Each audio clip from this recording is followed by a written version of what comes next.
Festival volunteering is fantastic fun. From stewarding to parking punters, there are many jobs to be done to keep festivals safe and friendly. However, bad situations can occur, and it's often the volunteers who are the first to know about it. During this year's Forbidden Forest, a dance music festival set in the Nottinghamshire countryside, our team was asked to tackle a tricky situation. This is a terrible idea. How would we handle it? That was not a great situation we were put in there. Would we be successful? This is going to be a disaster. And would it take away from a stunning festival? I love it!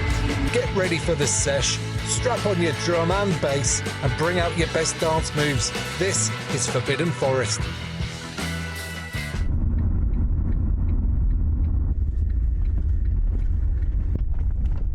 Hello mate, I'm here with Hotbox. My God, this is a bobbly road. Not sure if the Timmy Bago's going to make it. He might shake to pieces before we get there.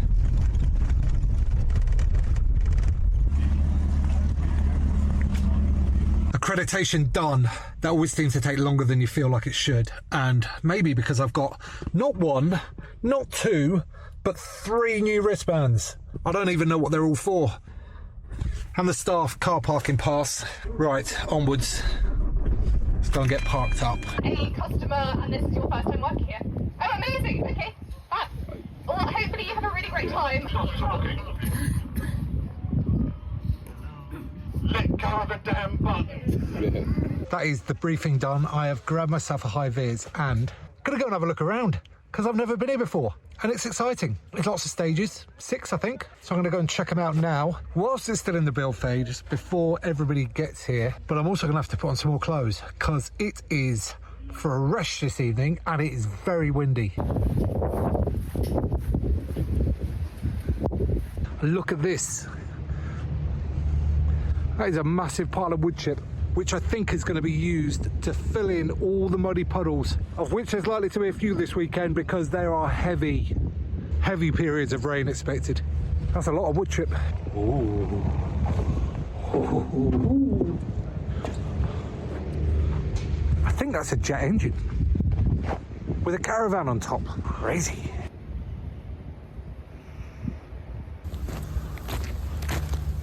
And they've already gone pretty heavy with the wood chip here in the woods. So, this is Tempest, which I believe is the main stage.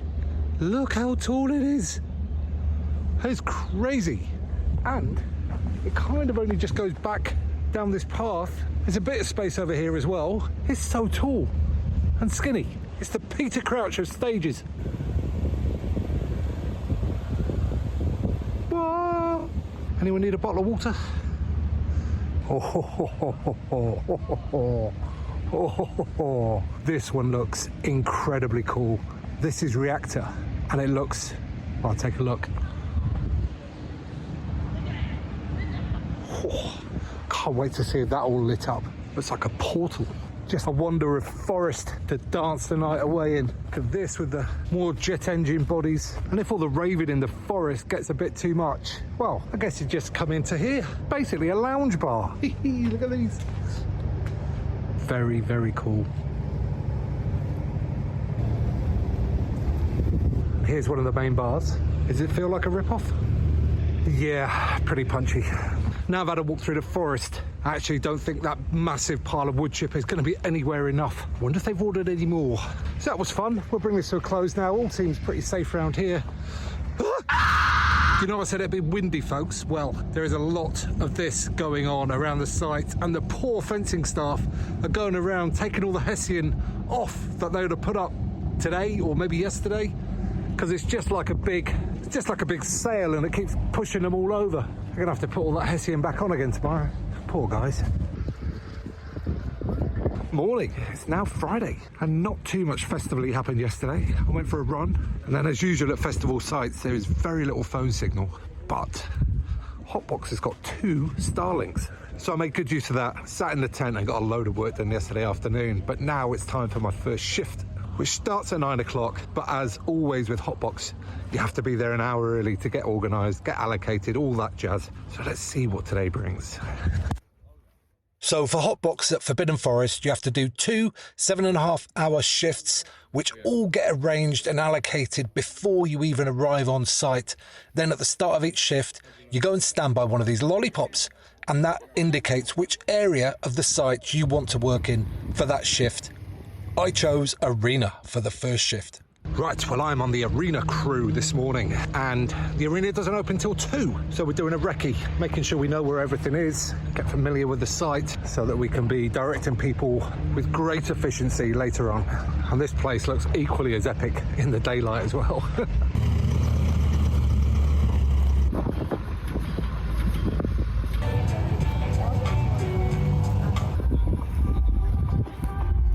We're at lunchtime and we get to buy these vouchers, which are worth 12 quid, but with Hotbox you get to buy them for a tenner and then just go and redeem them at one of the vendors. Let's see what we can go and get. Oh, that looks alright, doesn't it? Salt and chili chicken. It looks amazing, but I'm never going to go back there because the woman was incredibly rude. I actually felt sorry for the 2 girls working there as well. They looked embarrassed about it a bit. Yeah, and they literally, the music starts at 2. Yeah, that's not even long. This might be the worst decision I've ever seen at a festival. All these people behind me have got to move behind there somehow. This is a terrible idea. This is going to be a disaster.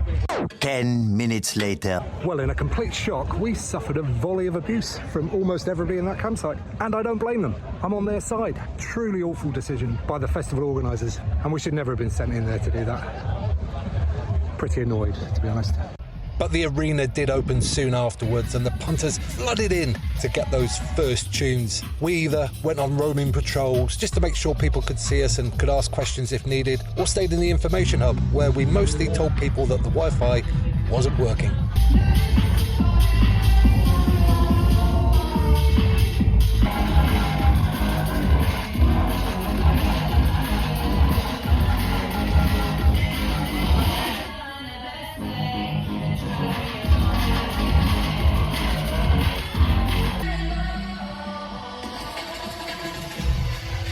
Right, end of the first shift, and that is a solid 20 minutes walk. I walk pretty quick and it's 20 minutes. So just bear in mind if you want to come and volunteer at this festival, it is a decent schlek and none of the ground is even as well. So that just sort of adds to the difficulty slightly. I'm good on my feet, it's fine for me, but it is quite a long way. Okay,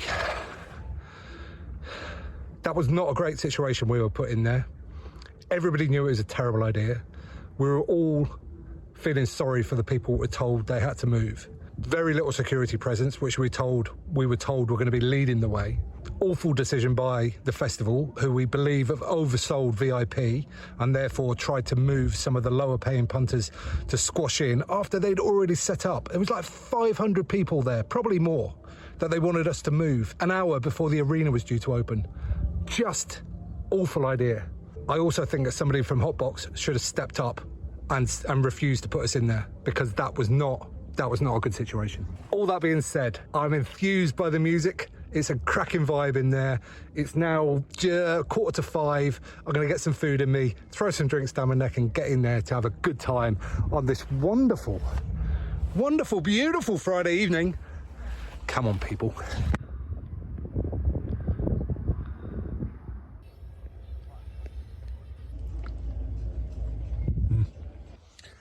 Right, gang, showered, eaten, feeling fresh, kinda. Face is still very red from last week. Time to get on it, time to get in there. You know what time it is. No, it's still this one. What is it? Ultra Fantasy Ruby Red. Monster Energy. Vodka bomb. Cheers.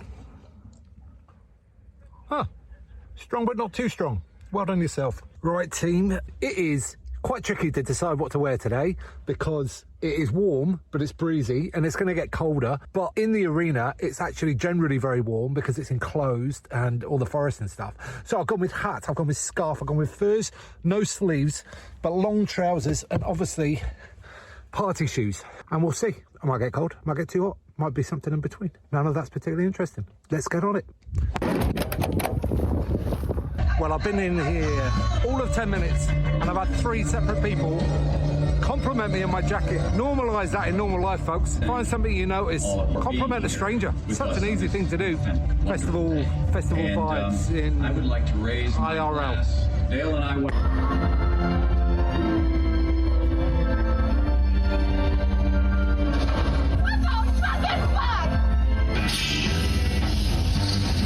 What? Did we just become best friends? Yup.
I would love to tell you a little bit about the genres and the bands and the acts that we're seeing,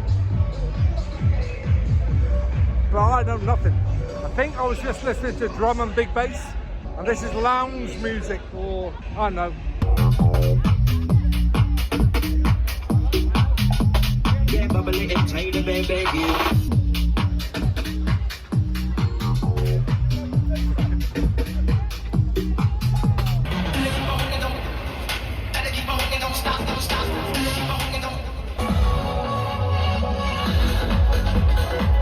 Very hard to get over on film, but the vibe of this is just so cool. What's that?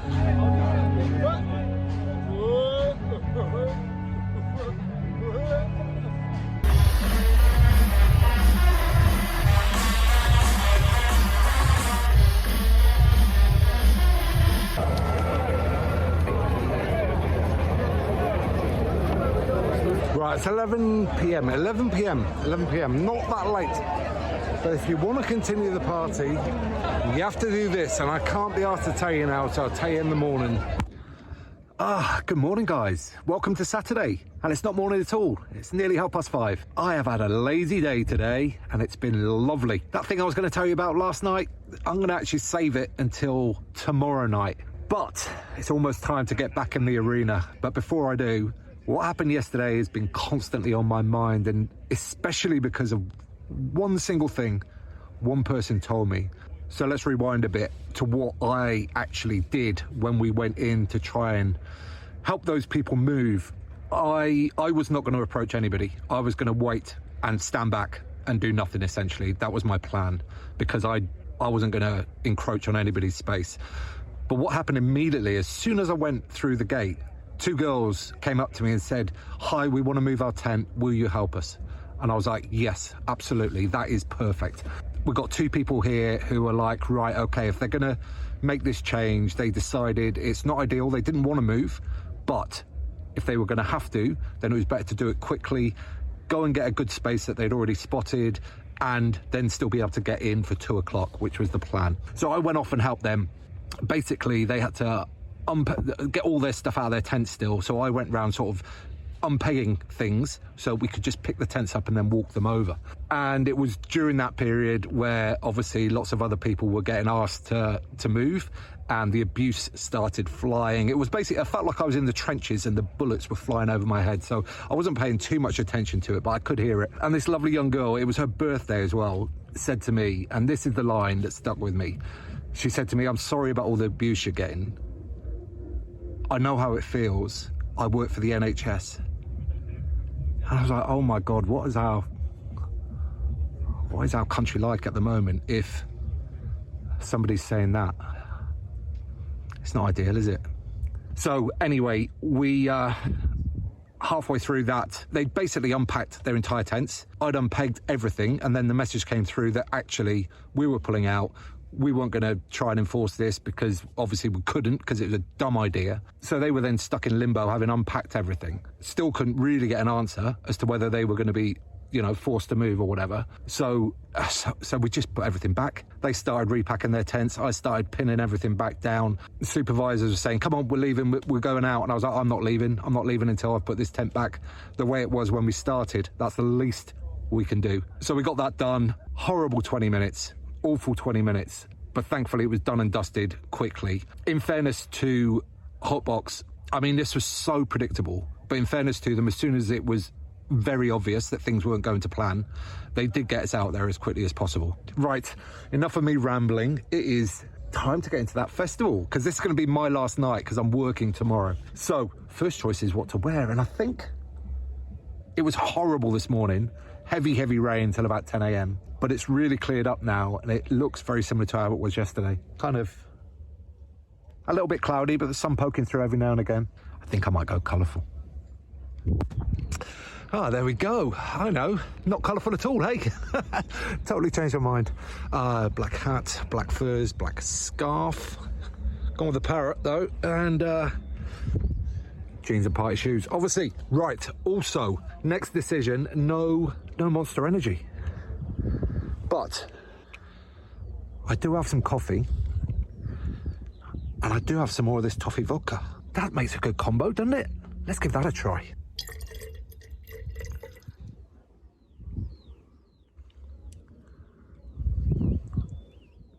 Yeah, that's all right.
There's zero judgment here and everybody can wear whatever they like, but I couldn't help but thinking this guy's just stumbled out of the forest on a multi-day hike.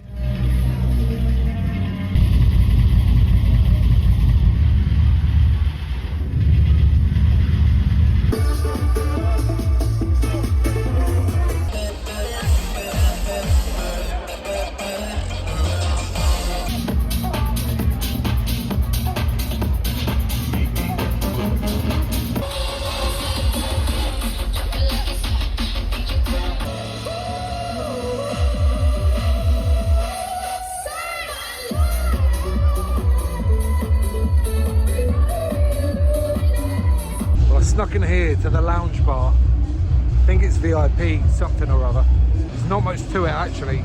Under that Hessian flooring is the most lumpy ground on this entire site, and that is saying something. You can see the back of Azteca though.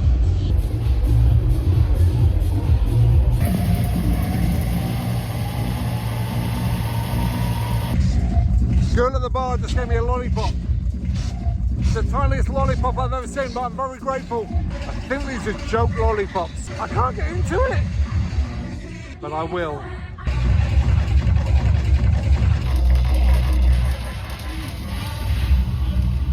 Right, I've been playing up a little bit about not knowing anything about this scene, which I really don't, to be honest, but there is an act on right now that I saw at Boomtown last year, and that was my favourite act that I did see at Boomtown.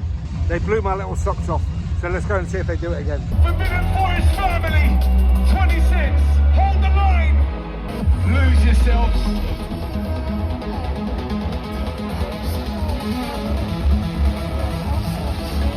Everybody get your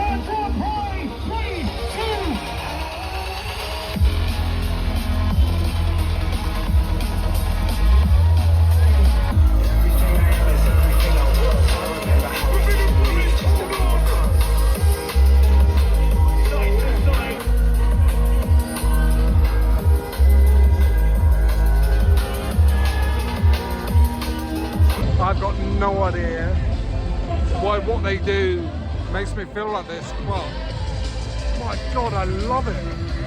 I love it.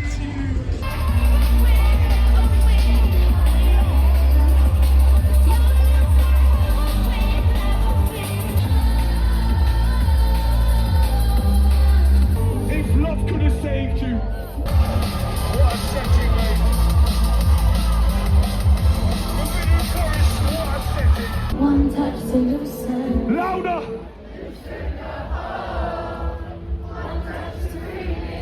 From falling down on my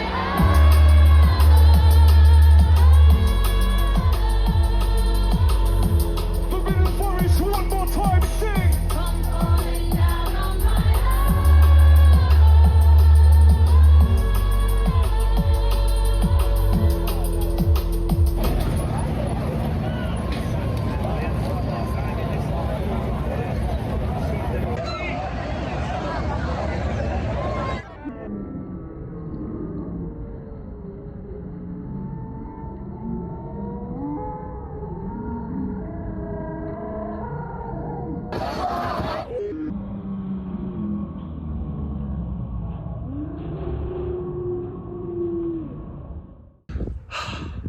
Sunday at Forbidden Forest.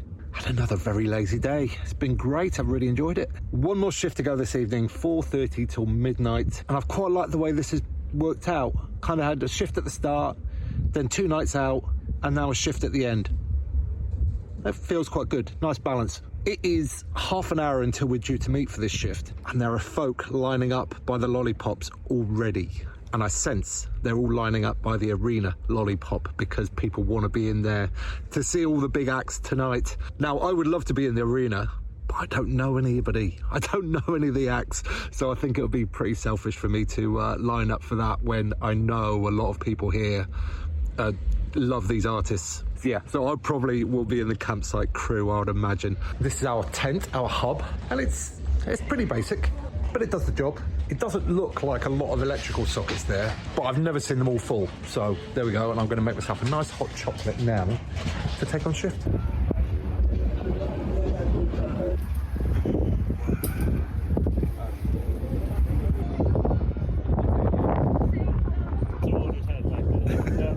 Alright, halfway through the shift, and it's been mostly quiet. Apart from 2 scallies jumping the fence and trying to rob some tents, a missing industrial trolley, and 2 girls having a fight, which we had to get in there and split up. Or rather, Kate did, to be fair. Ooh, crazy times. Anyway, half-time break, let's go get some food. One last look around the arena before back in here to finish off. Smoky Joe's barbecue, please.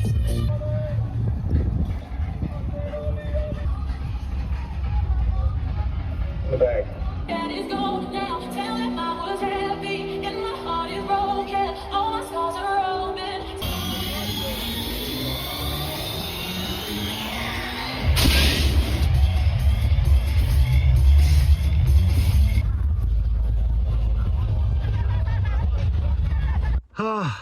Shift completed. Soaking wet, soggy shoes. Very little of note happened after the break. Kind of huddled in the tent and the bar for most of it, trying to stay dry. That was a good festival, enjoyable, different. That was a real different one. More thoughts in the morning. Well, that's another one in the bag, folks. And I had a good time here. It's definitely got its faults, this place, but I had a good time. It's been raining heavily all morning. It rained last night as well, which was good for us because it meant all of the punters basically wanted to just get back into their tents and go to bed, which made it a very simple job for us. Yeah, the festival itself. Let's start with the negatives. That decision that we were a victim of on Friday was a terrible one and is shameful, frankly. And it's very hard to support any festival that would treat its punters like that. Trying to move 500 people who've just pitched up and are ready to go and party is an absolute non-starter. That should never have happened. I'm not a huge fan of the 11 p.m. finish, but I've got to say, most people seem to just take it in their stride and go, right, okay, we got till 11 and then silent disco afterwards. Let's just, give it full beans to then, and then that's it. That's our day. So, yeah, while I prefer sort of a slightly more organic end to the evening where you can sort of choose your own adventure, I think most people here seem to enjoy it, so that's fair enough. However, after 11, this is where I have a little bit of a problem because the only option you've got is silent disco. And to go in the silent disco, you need to essentially rent a pair of headphones.